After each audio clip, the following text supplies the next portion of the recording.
Hello नमस्कार है दोस्तों आइए आज हम समझते हैं एक important topic doctrine of colourable legislation.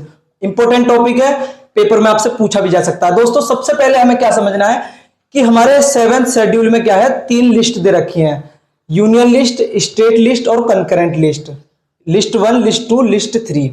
अब जो यूनियन लिस्ट है उसमें क्या है, उसमें पार्लियामेंट यानी सेंट्रल गवर्नमेंट को पावर है लॉ बनाने की, और जो हमारा स्टेट लिस्ट है उसमें क्या है, स्टेट लेजिस्लेचर को पावर है, जो उसके अंदर सब्जेक्ट है उनके ऊपर लॉ बनाने की। और कंकरेंट लिस्ट के अंदर क्या है, पार्लियामेंट और जो स्टेट लेजिस्लेचर है दोनों वहां पर लॉ बना सकते हैं। दोस्तों जो हमारी यूनियन लिस्ट है उसके अंदर 97 सब्जेक्ट हैं जिनके ऊपर पार्लियामेंट या सेंट्रल गवर्नमेंट यानी लॉ बना सकते हैं। 66 सब्जेक्ट दे रखे हैं आपके लिस्ट 2 यानी स्टेट लिस्ट के अंदर, और 47 सब्जेक्ट दे रखे हैं कंकरेंट लिस्ट के अंदर, जिसमें लेजिस्लेचर और क्या नाम है, पार्लियामेंट दोनों लॉ बना सकते हैं। अब पहले समझते हैं कि कौन कौन से सब्जेक्ट हैं। मतलब 97 सब्जेक्ट हैं, लेकिन हम कुछ इंपोर्टेंट सब्जेक्ट के बारे में जानते हैं। जैसे डिफेंस ऑफ इंडिया, इस पे क्या है, सेंट्रल गवर्नमेंट या पार्लियामेंट ही लॉ बना सकता है। या नेवी, मिलिट्री, एयरफोर्स से रिलेटेड जो भी चीजें हैं उन पे पार्लियामेंट लॉ बना सकता है। फॉरेन अफेयर्स है, रेलवे है, बैंकिंग है, ऐसे 97 सब्जेक्ट दे रखे हैं लिस्ट 1 के अंदर जिसपे पार्लियामेंट लॉ बना सकता है। लिस्ट 2 दे रखी है स्टेट लिस्ट, जिसमें पब्लिक ऑर्डर, पुलिस, प्रिजन से लेकर पब्लिक हेल्थ, गैम्बलिंग वगैरह, बैट वगैरह जो लगाते हैं उनसे रिलेटेड जो 66 सब्जेक्ट दे रखे हैं ऐसे, उन पे क्या है, स्टेट लेजिस्लेचर लॉ बना सकती है।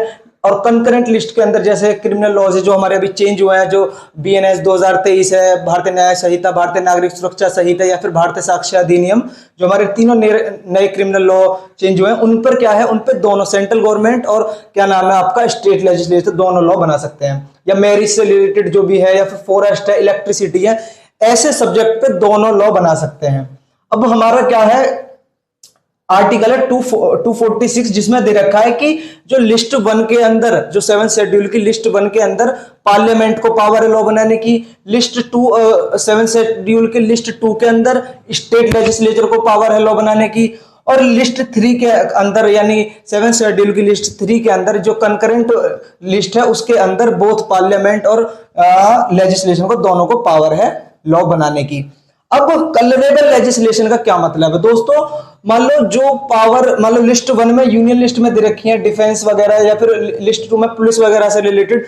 अब मान लो सेंट्रल गवर्नमेंट या पार्लियामेंट लिस्ट 2 के अंदर कोई लॉ इंटरफेयर करके डायरेक्टली और इनडायरेक्टली कैसे भी लिस्ट 2 के अंदर कोई लॉ बना ले। जैसे कि अब मतलब कल को ये चीज बोल दी जाए कि पुलिस जो है वो मिलिट्री के अंदर आएगी, मिलिट्री उसको मतलब देखेगा, मिलिट्री के थ्रू उसके रूल गवर्न होंगे। या फिर कि गैम्बलिंग वगैरह या जो बैंकिंग है वो गैम्बलिंग अपने अंडर में ले लेगा गैम्बलिंग को। इन चीजों पर क्या है, डायरेक्टली और इनडायरेक्टली क्या है, सेंट्रल गवर्नमेंट लॉ बनाने लग जाए। जो लिस्ट 2 है जहां पर सेंट्रल गवर्नमेंट को पावर नहीं है, मतलब जहां पर तुम्हारी पावर नहीं है, तुम उसके बियॉन्ड जाकर उस सब्जेक्ट पे लॉ बना रहे हो जहां पर तुम्हारी पावर भी नहीं है, तो ये क्या है, कलरेबल लेजिस्लेशन होता है। दोस्तों this doctrine is based on the principal that what can not be done directly can not be done indirectly. जो चीज डायरेक्टली नहीं की जा सकती उसे इनडायरेक्टली भी नहीं कर सकते। कलरेबल लेजिस्लेशन का मतलब बस इतना सा है कि जो चीज आप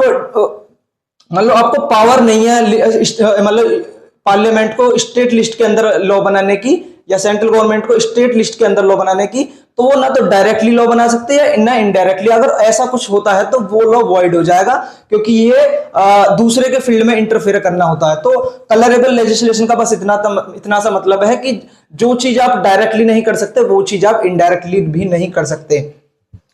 कि अगर पार्लियामेंट लिस्ट 2 के कार्य में इंटरफेयर करता है या स्टेट लेजिस्लेचर क्या है यूनियन लिस्ट के अंदर इंटरफेयर करता है, तो क्या है, ये जो अगर ऐसा कोई लॉ बना भी दिया जाता है तो वो वॉइड हो जाएगा। ये चीज यहाँ पे बताई गई है कि आपका पावर नहीं है और आप उस सब्जेक्ट के अंदर क्या है, लॉ बनाना चाहते हैं, तो ये क्या है, कलरेबल लेजिस्लेशन के थ्रू उसे वॉइड कर दिया जाएगा, उसे निकालकर उसे हटा दिया जाएगा।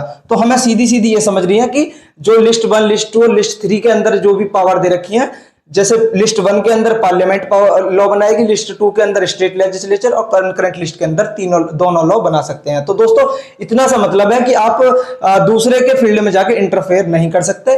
ये है इस डॉक्ट्रिन का, कलरेबल लेजिस्लेशन का मतलब। दोस्तों कैसी लगी आपको वीडियो, कमेंट में जरूर बताएं। अपने भाई के चैनल को सब्सक्राइब करें, लाइक करें। जय हिंद, जय भारत।